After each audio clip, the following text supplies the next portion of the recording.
Hey everybody, my name's Kyle, and this is Track by Track, music reviews, news, and commentary. So it's always big news when we get new music from Bruce Springsteen. The man is a rock and roll legend, and it's exciting to see him continuing to put out new albums, even as he embarks on the sixth decade of his career. Last year, the boss delivered what I thought was his strongest effort in years with the 70s AM Gold-flavored Western Stars, an album I ultimately ranked as the best of 2019. Now, ever since the release of that brilliant album, we've been hearing that Bruce already had a batch of new songs ready to record with the E Street Band. So with the announcement of his 2020 album Letter to You coming only a year later, it's not surprising we didn't have to wait too long for new music. And as much as I liked the fresh direction of the music on Western Stars, I was also excited to hear Bruce return to that classic E Street sound. The title track from the album gives us our first taste of that sound, and the good news is Letter to You definitely sounds like what you're probably expecting from a new Bruce Springsteen and the E Street Band song. In fact, the band is definitely what I like most about the track. There's a terrific energy and vibrancy to the music here, which is easy to take for granted.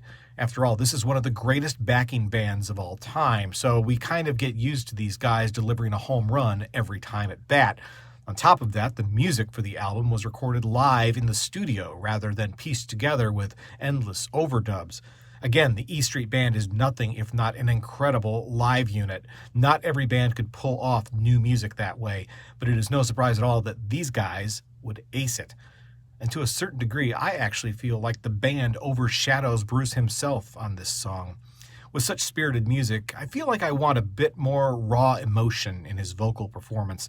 In fact, what I hear more than anything is a vocal style closer to the easygoing sound he channeled on Western Stars. That worked brilliantly for the style of music on that record, but with the E Street Band behind him, I feel like he needs a little more edge in his delivery. I'm tempted to say the song could have been better suited with a Western Stars style accompaniment, but that would be even more of a disconnect from the lyrics. If we take the lyrics at face value, Letter to You would seem to be a sort of love song, a sort of confessional.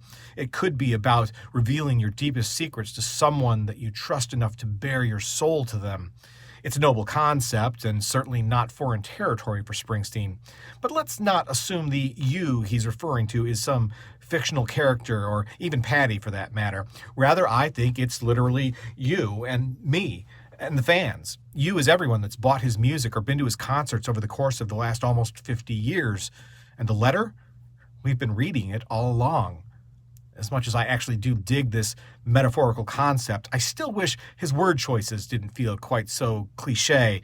What we get here are well-worn tropes of hard times and good, fears and doubts, sunshine and rain, happiness and pain. Sorry, Bruce, but I had to roll my eyes at that last rhyme pairing. On top of that, the rhythm of the lyrics feels a bit forced at times. Words are oddly stretched to fit a measure sometimes, and even the phrasing of the central lyric feels a little clunky to my ear.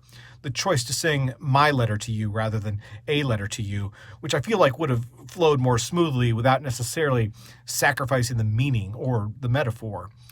Following his autobiographical theatrical run of Springsteen on Broadway, it's not a huge surprise to see Bruce returning to that well for his first outing with the E Street Band in a number of years.